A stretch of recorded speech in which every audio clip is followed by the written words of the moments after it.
Evening. Thank you so much for joining me. I'm Ellen Lewis from Crazy for You, and this is a Crazy for You podcast. And I am super excited to have you here tonight because I have the two co-owners of the wonderful yarn company Kelbourne Woolens, Courtney Kelley and Kate Gagnon Osborn. And they are here. They are funny. Just before we went live, we were chatting about books and book club and all that kind of stuff. So tonight I am going to share with you all of their yarns, and I really want you to meet them. You met Courtney last week, and I know you guys loved her. So let me go ahead and bring them both online so that you can see them and meet them and talk with them. So hang on a quick second.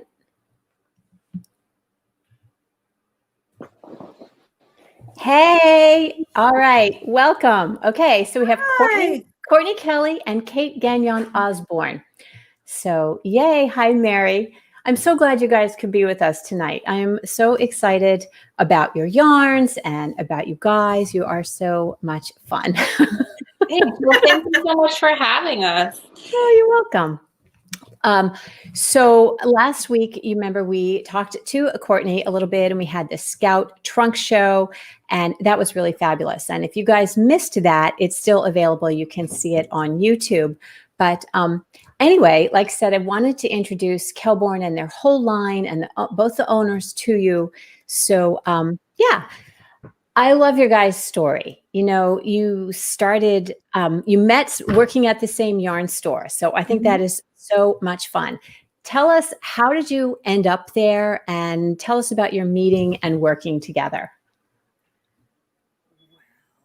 I'll start. Okay, yeah, I was gonna say, you were the manager, so you should start. Yeah, so I was managing a yarn shop in Philadelphia, and we needed to hire people part-time, and I feel like it was spring or summer or something, but no, it was fall. I think it was pretty early, yeah. Yeah. I decided that the best way to find people who needed, like, it was very part-time, you know, was to email the head of knits at Philadelphia College of Textiles. So I emailed there, and I think I emailed Drexel. They have a knits program. And that's how I found Kate. Yeah. So we hired her. I was in graduate school for textile design at the Philadelphia College of Textiles. It's since changed its name a couple times, but I had heard about this job listing, and it was just Sundays. It was like one day a week, and this was now, I think, maybe 16 or 17 years ago. And so it just seemed like a really great opportunity, way to make a little bit of petty cash. And that's how we met. So I worked just that one day, but then, you know, like filling in here and there, and Courtney was managing the shop, and, you know, that's how I got introduced to the designing and all the different yarns. And it was really fun. And then, yeah, I would work like longer periods on holidays and weekends in the summer and stuff. Yeah, I remember a lot of time together that summer, I feel like. We did. Was that when you were pregnant? Maybe. Yeah, maybe, or maybe the year before. Yeah, the summer after. So, and then at 1 year, I distinctly remember I was actually out in Lancaster with friends, visiting with some friends. It's a little city a little bit west of here. And Courtney called and was like, oh, do you want to go to the TNNA, the trade show, as like a buyer? And I remember calling my fiance, and I was like, oh my God, like, I'm going to go be a buyer. I thought it was just like the coolest, most exciting. It was the coolest, most exciting. Yeah, it was super fun. And it kind of, Courtney then had a baby, and it just kind of evolved from there. But I think one of the things, you know, even working together at the store and working together, we're very different, and like we're different aesthetically, and we have different personalities, and we approach things differently. And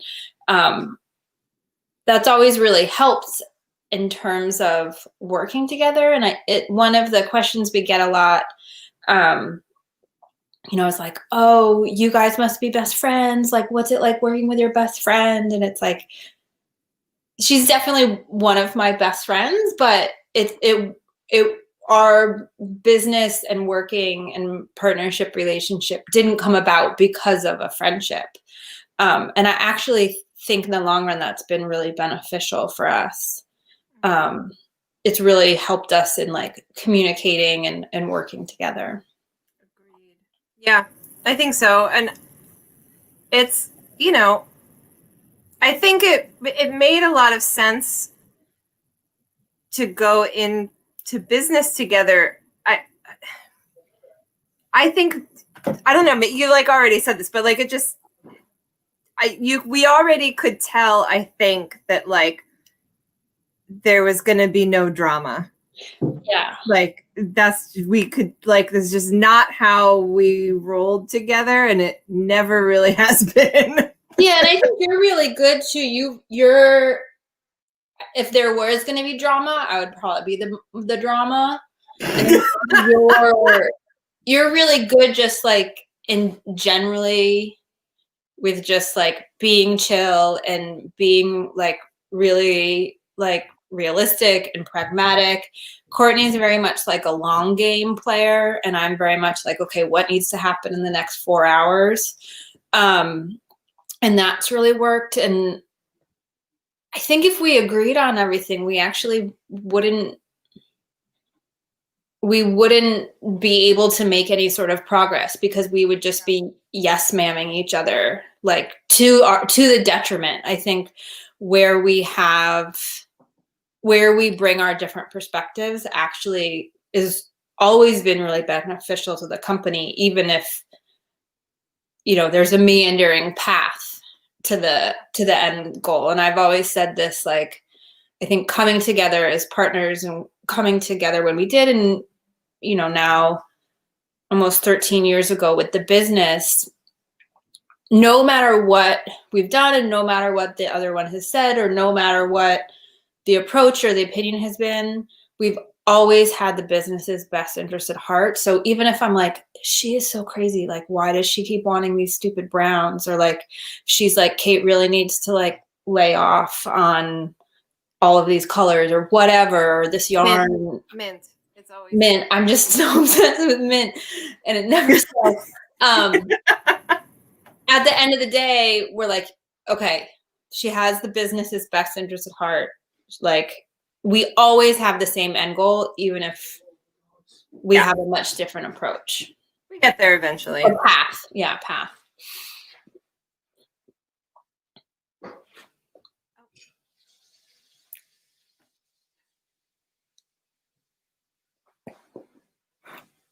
You're muted. I can't hear you. Oh. I turned off my microphone so that you wouldn't hear my dog, who was barking. We just talked about that, the dog barking.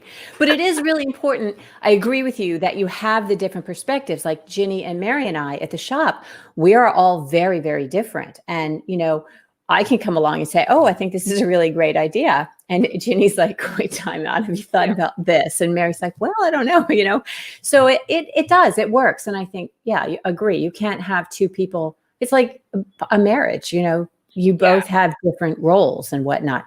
So at what point did you guys realize that working at a yarn store together was not the end game, and you wanted to start a business? I mean, what happened at the yarn store? Did you see something that made you say, wow, we could do this better? I mean, the yarn store was always wonderful. I think I was always in grad school when working at the yarn store. My degree, ultimately, I have a master's degree in textile design with a concentration in woven structures, but I started the program as knitwear. So my intention was always to do like industrial knitwear or industrial like weaving design. And Courtney then had the baby, and she also went to art school. And I don't really know what Courtney's long game was on that. But just, Nobody knows. knows. It's still unclear. Yeah. Well, what is your plan? What are you doing? I think, it was the yarn store was wonderful. It was a wonderful experience. I mean, we also started Kelbourne and both kept working at the yarn shop for like a couple years. Yeah, maybe not like a couple, but I was still in grad school. But so to answer your question, so we were told of an opportunity. A different yarn company was looking for a distributor. And it was a little bit different arrangement. They were looking for an existing distributor. And this again was a while ago. So, I mean, there just weren't independent brands. There were not small distribution companies. It was true. like you would call the one company and then order all the different brands from them. There weren't, I think Koigu, Courtney, you probably know better than me, but Koigu was maybe the only small business you'd buy from the company who produced the product. They were one of your Lorna's Laces. Yeah. There was Lorna's Laces, Koigu. There was a handful, but it was mostly big companies that are still sort of around. Prism, I remember during that time, Prism was there, but they were mostly hand dyes. There wasn't somebody distributing. There wasn't a small organization distributing. Hang on a quick second. I want to welcome everybody who came. Hi, Mary, Gwen. It's nice to have you. Jal, Eveline, and Danette. Danette had a chance to see the trunk show and try on some of this stuff. So, yeah, it was amazing. So, thank you. So yeah, you're right. There weren't any small independent, that I can think of. And I do remember thinking how cool Kelbourne was, the cool kids, right? It was small and kind of niche, and I liked very niche. It was very small, and so we formed Kelbourne as a distributor, not as a yarn company. And then, so we functioned primarily as a distributor for almost 10 years. And then in 2017, we decided to make our own yarn. Yeah, 2017 was a big year. It's been a really long 4 years, you guys. I had a baby, and then 6 weeks later, Courtney had a baby. And then the business completely changed. So yeah, we are still distributors. We are still distribute other brands. Still, that's still part of our business model. Yeah. And I think it's important, and I think it allows us to. I think I said this at one point on the call last week that you don't have to be all things to all people. You just have to know what you want and hope that you can create something that other people want to be a part of. So it allows us to Kelbourne Woolens doesn't have to make every yarn that we think is cool. We just, if we can align ourselves with other brands that have a similar belief system as us, that make yarns that we like BC Garn, I think is a really good example of that we distribute. BC Garn, which is a Danish brand, and their yarns are all organic and they're GOTS certified, and they're just really lovely, but they're not Kelbourne yarns. Right. But we really like them and working with them. Yeah, I get that. So, it allows us to kind of expand if nothing else, expand our stash.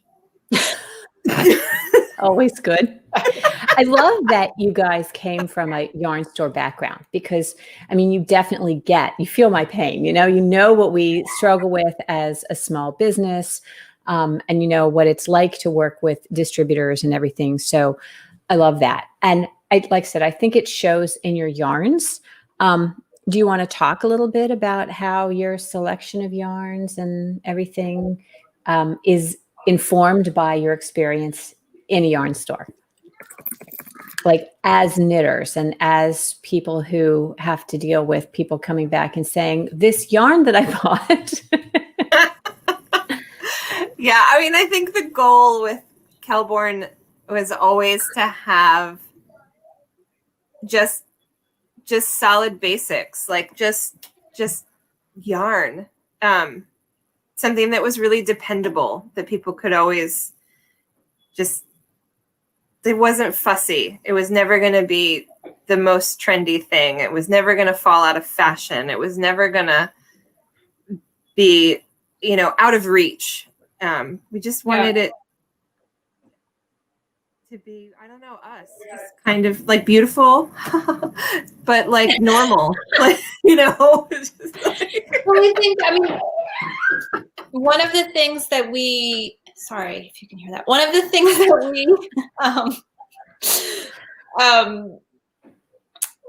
always used to say is like, oh, well, it's just yarn. Like, Right. we're not distributing vaccines. We're not saving lives here. Like, we're just selling yarn. But even doing that, we can be really conscientious about the choices that we make. We can be really particular about the companies and the mills that we work with or the brands that we distribute. And we can be really conscientious about price point and accessibility. And we want to be as inclusive as possible. We want people to look at something that we do and say, oh, I could make that, or, oh, like, I know someone who would really like that, or, that's not for me, but my sister-in-law would love it. Or like, one of the things I've been saying a lot is like, we're never going to be the coolest people at the party. Like, you probably won't even notice that we're there. But then at some point in the night, like, you're going to see one of us and we're going to have an awesome conversation and like, bond over our favorite wine. And like, we'll always be there. We're really consistent. We're really steady. We'll make you feel welcome. But like, we're not going to blow your minds. We'll leave you feeling like good. Like, just good. I love the way you put it one time. You said, we're never going to be the cool kids at the party, but we always show up and we'll always have a good time. Yeah. And I love that. And I think, we started, we were 27 and 28. Oh my God. You were babies. When we started, yeah. And we're 40 and 42 now. So I didn't have kids. I wasn't married. Like, Courtney now has a lot of children. I have kids. Like, that is a lot, Courtney. Too many. 4? Do you have 4? I have 4. Yeah. Not too many. Not too many. Also, so. Yeah, I guess. Yeah. I have dogs and kids. I have 4, but I don't have dogs. They're different breeds. We've bought houses. We've moved. So much has changed, and so we, of course, have changed, in our aesthetics and ideals and viewpoints have changed, but we still always want to be really consistent. Like, we want to look back at designs we've done, 10 years ago and say, oh yeah, that's a classic. Like, I would totally knit that again. Or, that's a great. There's a few things that I'm. Well, not everything. I'm happy to forget. What do the kids say? What does Rob say? A banger? What's the banger? Yeah, they're not all bangers. Not all bangers. If you're just joining us, we're here with the lovely gals from Kelbourne Woolens. We have Courtney, Kelley, and Kate Gagnon Osborn. So yay. So we talked a little bit last week about the fact that you're both artists. You're a textile artist, Kate. Courtney, fine art. So it shows in your color selection. It shows in the yarn. But I think, at least I think of art more as an individual pursuit. And here you're doing it collectively, collaboratively. How does that actually work when you're talking about colors and palettes and, all that kind of stuff? How do you work together on a creative artistic venture? How does it work? Or don't you see that? You do see this as a creative and artistic. Oh no, it's just my whatever I want, and then she goes with my colors. Good to know. No. No. Actually, this just happened on Friday. So, as people can see, we're in different places. It's the evening, but we now, we're pretty much exclusively working from home. We have someone in the warehouse during the week who helps with like all the packing and shipping. And then we'll go in on Friday. But so we were in on Friday picking new colors for Scout, and we had to leave for the weekend. Like we could everything we picked, it was just like there was something missing, there was something off, they were all real mushy.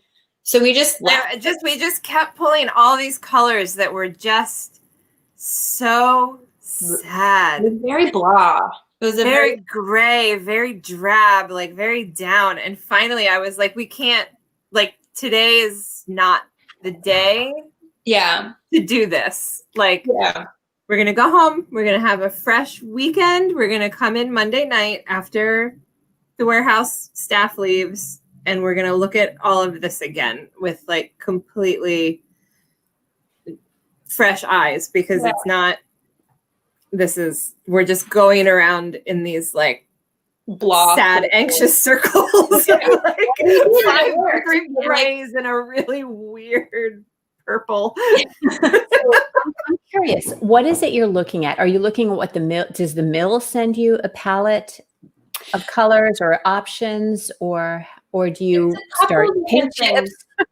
So yeah, I mean, honestly, it's kind of everything. So insider info, all of the mills have yarns that they make, and they all have colors that they produce, like in their catalog, let's say. So they'll go around to companies and be like, I have these, XYZ new yarns. And then companies will buy that yarn. It may or may not be proprietary, and then they'll pick a color palette. Their label on it. And then they from their established colors that they make. Yeah. So these are the 20 colors that this mill makes, and Kelbourne is going to pick, some subset of that, or all of them, or whatever. Right. Okay. We like to don't do that. Really difficult for the mill and for ourselves. So we don't buy from the catalog. I mean, there's nothing wrong with it. It's just not what we've done, and it's not what we do. And I think some of that is that we're both like a little bit, I would say one of the few things about our personalities that are very similar is that we're both control freaks, but in different ways. So we like to have full control over the process from start to finish. And then with the colors, we'll pick sometimes from the catalog, but then we do a lot of custom colors. So we'll send, we've sent you can them, like make little swatches. You can send like drawings. You can send, Pantone chips. We've sent we've sent yarn that we've blended. We've sent yarn that we've dyed so this yarn was for Scout. So as you know, that's the heather. So with Scout, we want to do custom heathers, which is like the most difficult because they have to do, the blends, because heather is, those aren't skein dyed. They're, they're dyed and blended ahead. So we were working from custom blends that they had done for us, existing blends, and then we were like trying to make up our own blends. So we do a little bit of everything. Almost every time we order yarn, we ask for more color development. Which I did. I placed a Scout order yesterday and was like, and while you're at it. Ellen's waiting for some color. We need a little bit of this, and a little bit of this, and a little bit of this. Cool in this blue that you made. But I don't think as a person who went to art school and like worked as an artist, I don't think it's an individual pursuit. I think it's always collaborative. Even if you look back, like, you know, there's like, if you look at like his history, right? Like all of those artists of like the arts and crafts movement, like they were all working together and they were all in the studio together or having dinner together or like hanging out on the weekends and like bouncing ideas off of each other. Like art is always collaborative because art is reflective of what's happening in society and culture. So it's always collaborative. And if you can't take criticism and you can't see someone else's point of view or like change or like you're not going to be successful and you're not going to be happy. You're just going to be creating in a vacuum and like nobody's going to care what you're doing.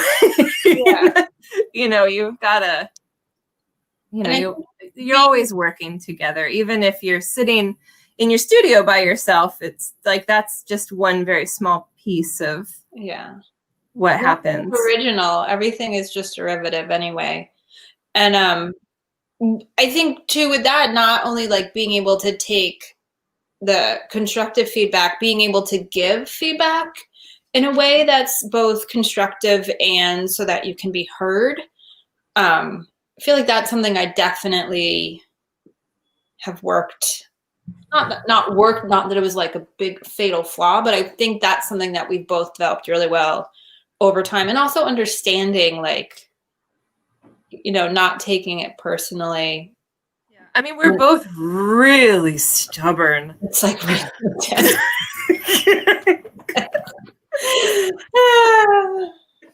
yeah, but it's good. It's good. Yeah.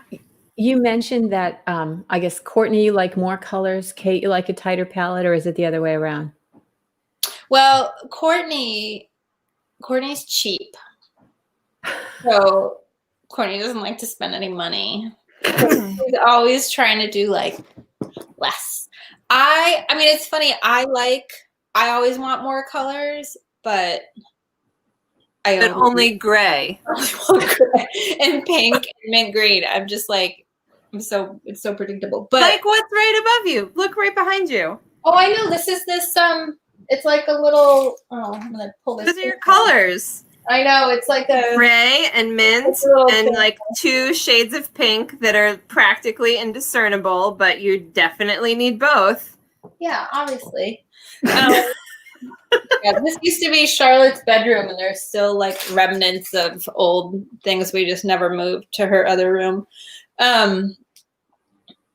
But we do, I think going back to working in yarn stores, really the quantity of colors in our palette is from a perspective of A, us managing the palette, and B, the shop owner managing the palette. Like, we would much rather the owners look at the 15 colors and be like, well, this is a really beautiful, really cohesive palette. I'm just going to take these 15 colors. Yes. Because it's less effort for you. It's less effort for the customer, because the customer knows they're not like, oh, but what about the 7 yellows you didn't buy? Are they better than this? You'd be like, no, this is the yellow. You should get it because it's lovely. And there's going to be 1, maybe 2. Maybe 2. And it saves you that, like, you know, do we get this color? Do we get that color? I mean, there's something to be said for having all of those, like something like a Jameson's palette serves a purpose with all of those colors because it's primarily a fine colorwork yarn. But for something like our yarns, like we think it's enough. Yeah, and we like want it to be 24 colors is like plenty. Right? I think that's what Scout's going to be. I like it. I mean, I like to have a manageable palette because I am that girl. I'm like, I want to take them all. But if it's 50, it's unlikely that I'm going to take them all. And I mean, when customers have a hard time discerning between this blue and that blue, or this gray with a slightly purple undertone and this gray with a slightly yellow undertone, I mean, we did that. Actually, there was this blue that was really lovely. We were looking at Scout, and we held it up next to the blue heather, and we were like, oh, we can't, like, Mike who's like packs in the warehouse. We're like, he'll kill us because he's going to make order mistakes, and then we're going to be mad at him, and he's going to And in the shop, someone's going to pull it out, and then they're going to decide to get the other one, and the two things are going to get mixed up in the bin, and they're going to get rung up wrong, and the inventory is going to be off, and then no one's ever going to know what they have on the shelf, and it's just going to be a pain. And it's like, ask us how we know. Yeah.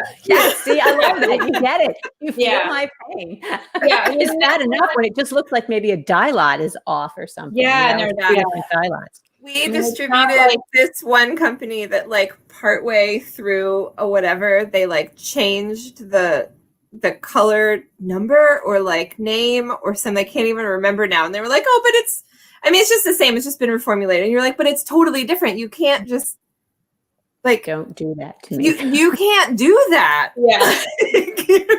Yeah, Or exactly. you let the people. So you both design, right? Did you design the sweater you're wearing, Kate? I did. Yeah. It's This beautiful. Stand up, show us. I'm in a very comfy chair. It's the New Bold. Oh, look at that. So it's just black on the bottom. But yeah, so this is the New Bold sweater. So this is in Lucky Tweed. Nice. And it's a Lucky Ellen Tweed. and I. Yeah, there you go. Ellen and I initially bonded over our love for seaming sweaters, but I will make an exception for a yoke, Yes. the color work yoke. So it's knit from the bottom up, joined, and then color work, and then there's some shorter shaping. Yeah. So, and Courtney's wearing, I think, a knit t-shirt. So Very cute. This is just from Old Navy. I'm not. what are you knitting? Look at that. Yeah. So you I guys thought have for a different second I styles. should put on something that I knit, but I didn't have anything good. It's okay. I didn't. It's okay. You can just All say the you good get that in a stuff is fingering in the way or something. warehouse. Yeah, I know. People are like, "Oh, your kids must constantly wear like beautiful hand knits." I'm like, Cobbler's children have no shoes. yeah, That's right. So we've been designing ourselves. So Kelbourne does a hat of the month they did last year, and it was it 2019? So it was fabulous, and they were all done in Germantown. And I thought, oh, well, we'll do that. But then I saw all their yarns, and we were like, oh, let's do our own hat thing so that we can use all the yarns. And I just want to show you real quick the hat that Ginny designed for our February hat, and this is in the Germantown. Oh, it's so Oh my gosh. cute. so cute. So excited about this. And then next month, I'm doing something in, like I said, the Lucky Tweed. So I'm swatching that up. But the Germantown is a beautiful yarn. So tell us how that came to be and what you love about it. I mean, I know what I love about it, but let's just hype up on the Germantown a little bit. Right, Courtney, you have to talk about Germantown because it's like your Trump. What's that, like Arc de Triomphe or whatever? It's the pinnacle of your life. Your It is chef my- Josa. It's my life's work, basically. You're done.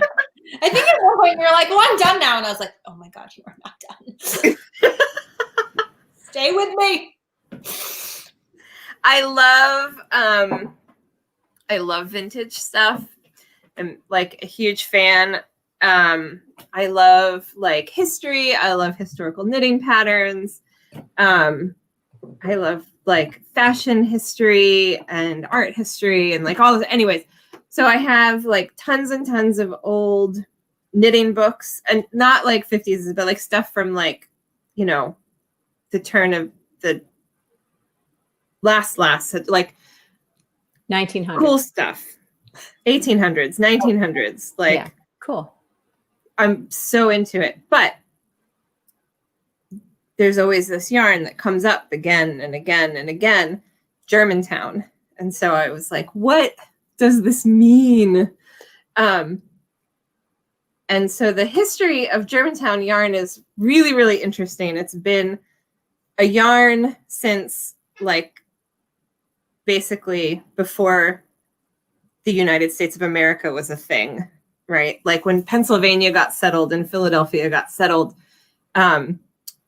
Germans from Krefeld came to Germantown, Pennsylvania. Well, they came to Pennsylvania and then they called it Germantown because all the Germans lived there, and they spun linen, and then they started spinning wool.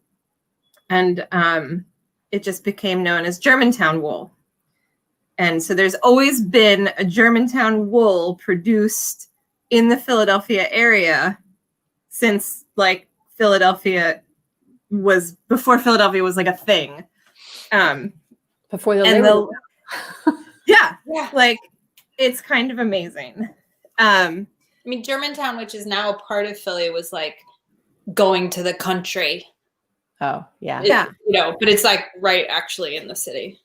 Yeah. Yeah. But it used to be like a suburb, like right. I mean, the only part of Philadelphia that was Philadelphia back then was like Center City. Yeah. Right? Not even all of Center City, just like part of it. But yeah, so it's the first like name branded yarn.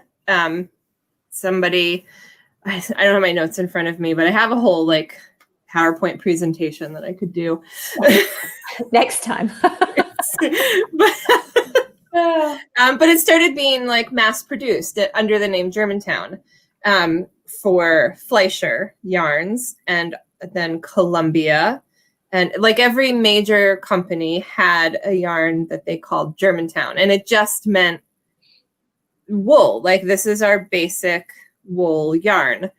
So you find all these old patterns for Germantown, and it's just, I mean, it's what Germantown is. It's just a worsted spun wool made of wool sheep from the US. So we found a mill in the US, and we discovered that the trademark had lapsed. So we re-registered the trademark. So Kelbourne Woolens.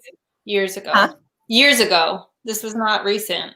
No, I've been planning this like long game my whole life. I love that. It just all the pieces had to fall into place. We started getting trademark emails. I was like, "What are you doing?" She was like, "Don't worry." Nothing. Don't worry about it. I'm not doing anything.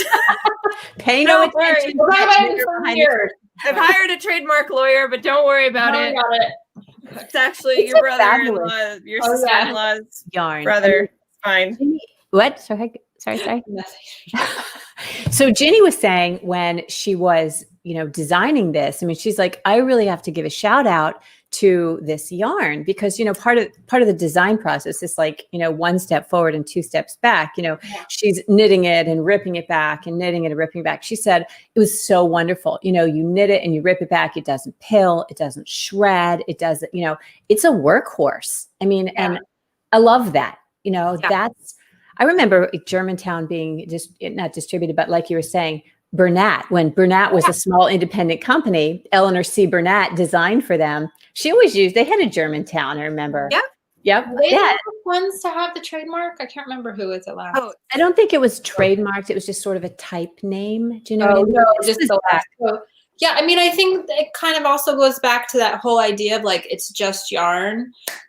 So it's made out of what is commonly referred to as a territorial wool. So wool is graded by the length of the staple, which is typically referred to as like the micron. So the higher the number, scratchier it is. the scratchier it is. It's like gauge. So the higher the number, the scratchier it is, and the lower the number, the softer it is. The fineness of the So like a rug wool might be like a 32 micron count. Yeah. And it's that the fibers are very short and they're very coarse. So when you look at the individual fibers under a microscope, there's a lot of scales. And they're very short. So when you spin it, it's very scratchy. Yeah, you wouldn't. But that's the wool everybody's allergic to. Yeah. And then like a merino might be like 18, 19, 20, like 20, somewhere in there. So the fibers are longer. Each individual strand is like much smoother, but then it also pills. Yeah. Right. So I mean, it's always like a balancing act, right? Because you want a nice hand and you want the softness, but you want it to last. And I think Germantown especially, it comes in those super classic hanks. So it's really easy for beginner knitters because you don't have to wind a skein, but it like the hank stays there. They look they stay really well in a little box in a yarn shop. Yes, they do. They don't like, balls. Sometimes they're all like this. Gosh, balls. Ugh, balls on the yarn store. So Do feel my pain. oh my gosh, we'll never do a ball. Thank you. Because you like stack them up in the expedite, and then one comes out, and they're like, shloop. Have you been to my store? You need to come. No, but like, yes, I get it. I have dreams about it. We do need to come though. So Germantown, it's what's known as a territorial wool. So it's not a specific breed, but it is a specific like staple length and micron count.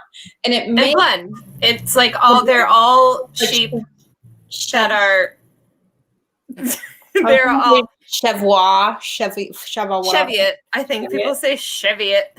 Polpay, Targhee. You're American. It's an American wool, right? Yeah. So territorial means the former Western territories. So ranches where the sheep are out there. So it's all those. An American wool spun in America, distributed by a woman-owned company. I mean, what is not to love about that? I mean, nothing. Yeah, exactly. And, I love that. The only bummer was that we couldn't have it spun in Philadelphia, but the textile industry in Philadelphia is not what it used to be. But I think that's why, it's just yarn, but it has this amazing history. It comes in beautiful colors. It's affordable. It's made in the USA. It has it's great for beginners. It's great, so I feel like Germantown is really emblematic of what Kelbourne strives to be and what it strives to do. And it's so wonderful when hearing that, I really like knitting with it. It's kind of like a subtle stunner because you're like, oh, this is yarn. You don't touch it and go, oh my God. But then you knit the hat, and the hat is going to last forever and be super warm. Right. It is the best yarn you'll ever knit with. I'm convinced. It is. Okay. All right. You have 4 kids. You can't play favorites, right? I really like Scout too. So she has a favorite kid. You don't. Oh, shame on you. Do not. Okay. I don't want to hear that. That's horrible. My special angel baby. Oh my gosh. You don't mean that. All right. Next subject. We also brought in Perennial. I told him tonight, I was like, I'm going to be on YouTube. And he was like, no, you're not. Are you watching? What's his name? He's a teenager now. He'll always be here. I think you were like, oh, my baby. And I was like, Courtney, he's 6. You need to stop. Oh, you don't have to stop yet. Well, he'll tell you when it's time. Yeah. No, he's 13. It's time. He really loves it. He was not impressed, though, that I was going to be on YouTube, and he's not watching. Oh, weird that he wouldn't be doing that. I guarantee you my kids are not watching. You can probably all hear what my kids are doing. I don't even know what they're doing. It's okay. It's all right. All good. So let's talk. Do you want to talk about Perennial? Yeah. We are way over in time, but I still want to talk to you guys a little more. We'll try and rein it in a bit. We could have warned you. It's okay. It's all good. I mean, because and we never see each other, so we're like, hi. We do need to come down to Leonardtown. We have a great little town. We'd love to have you. It would be so much fun. Just give me that vaccine, man. Yeah, soon. Perennial. So let's talk about you're doing. Oh, okay, real quick. Perennial's a great yarn, but let's talk about Lucky Tweed because that's up and coming. It's what we're doing for our March set. So I'm super excited about that. So you're doing a little blog post series on Lucky Tweed. Yeah, I just did. So one of the I was like, it's a new year, I don't really do a lot of resolutions, but I wanted to devote a little bit more time to kind of reaching out in terms of education, not just knit this, crochet this, look at this picture. And I really wanted to do a swatching series, but go a little bit more into just we knit this swatch. we love swatching. Everybody needs to swatch. You need to treat your swatches the way you're going to treat your finished item. But like, why is the yarn label the way that it is? Why is this yarn different? Or why is this yarn the same? And I thought it'd be really great to start with Lucky because it's our only woolen spun yarn. And it's an authentic Donegal yarn. It's kind of like champagne versus sparkling wine. So you can have a tweed yarn, but it's not Donegal. Like it's not an authentic Donegal unless it's made in Donegal, Ireland, like using their technique. So it's 100% wool. It's woolen spun. It's blended. We've been to the mill. You know, we've met everyone who works there. Nora does all the color development. Shout out to Nora. Nora and Donegal. You're probably asleep, but hello. We're your biggest fans. Yeah, she's like, I don't remember meeting you. What are you guys talking about? So it's light, but I mean, this sweater, I don't know when I knit it, like a year or two ago. I wear it. I think, Ellen, the last time I saw you, I was wearing it. Like, I wear it a lot. It holds up.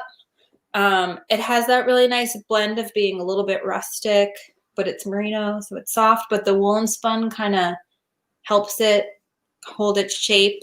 It's a 210 yard, 100 gram hank, but it's actually an Aran weight. And that's because the woolen spun technique and the wool fiber, the yarn itself has a lot more air in it.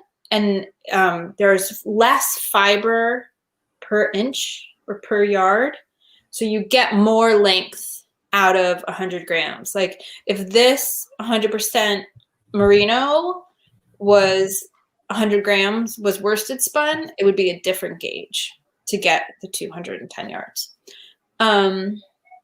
I really like Lucky a lot. We just brought in some new colors where we brought them in as a limited edition. The mill had some like custom blends and we were like, we need new stuff. There's a global pandemic. All the mills are shut down. We can't go anywhere. We can't do any development. And they were like, well, we have these color blends just sitting here. We were like, great, we'll take them. Yeah, tell us how much you have. We'll take whatever you've got. I don't care what colors they are. It's fine. Yeah. Sort of like when I was on with you guys. Well, we have 9 shades of this brown. I'm like, so I'll take it. So yeah. That Lucky this morning. I really like it. I swatched it on a 7 and I got dead on 18. And it's a firmish fabric at 18. Yeah. It's really stretchy. Yeah, it's firm at 18. This would make a nice jacket. I would probably go up a needle size if I were going to make a pullover. Yeah. But it's lovely to knit with. And it has a really nice feel. The fabric is really, it's really plushy, you know? Yeah. It's like spongy. Yeah. But not gross. Yeah, I know it's beautiful. And the tweed in it, it's very subtle, you know? So I don't know if that's how they do it, but that's how it rolls. And I really like it. So I'm excited about it. So look for that in the March hat. It's going to have a fun texture that sort of showcases the texture of that. Yeah. So what's next? I mean, you've got a new yarn coming out. Is that a secret? Can you talk about that? Well, can we? I don't know. What's your face? No, I think we can. Okay. Yeah. I was going to say, you're knitting with it right now. I am. Yeah. So Courtney's knitting it. And then I brought up what I was knitting. I don't even think you've seen this, Courtney. Ginny's knitting it at our shop. She got some. She's knitting it up and she's really liking it. So I should have put it in a way. So this is oh my gosh, look at that. I don't even think you've seen this. Beautiful. These are I haven't seen that. Yeah, here. That's a lovely stitch pattern. That looks sort of like a I just took it off the needle so you can actually see it. Isn't that pretty? Yeah, so these are going to be mittens. What was your inspiration for that?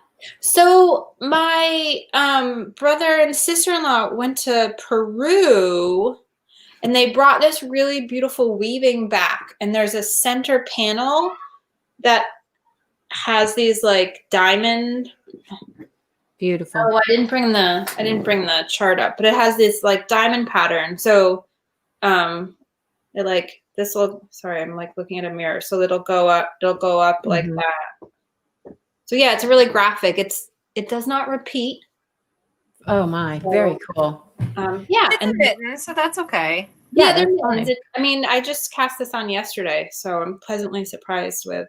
And that's a fingering weight yarn, right? So this is a fingering weight, 100% wool heather.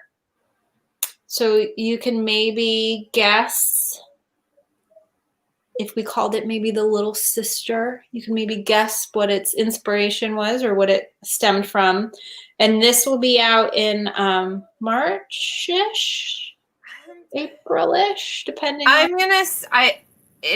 When I have to communicate about it, I am saying April 1st. Oh, that's good. It's supposed to arrive mid-March, but that could mean like March 20th, which means then we have to like get it on the shelves and then ship it to stores, and then it's not really, So I'm going to say April 1st. I think is reasonable. We have like a little taste of it. We did a project last year called the Year of Gifts, which in 2019 seemed like an awesome idea. And then by the time March of 2020 rolled around, we were like, wow, this is terrible. Why did we do this? Well, I think it's still a good idea. I mean, those things that you have are perennially happy. People are still knitting your hats. People are going to knit your Year of Gifts for forever. Because like you say, you guys are classic. It's not going anywhere. It's not like it's the au moment, it's not going anywhere. It's fine. The December Year of Gifts uses this new yarn. So if you have that, which we have coming, yes. So if you have that project, then you can see what this yarn is. And she's doing a colorwork hat, one of the designs. The whole collection is going to be colorwork. So Courtney, hold up what you're doing. I actually haven't seen its current iteration yet. Put that in the light, Courtney. There you go. Oh, that's beautiful. Does anybody have any questions for these beautiful ladies? If anything that you're dying to know that we haven't talked about, would love to hear from you if there's anything. But so wow, we went way over. I normally do half an hour, but I was so excited talking to you guys. It was so much fun to have both of you. But I think this is really fun, and I'm super excited to have your yarns in the shop.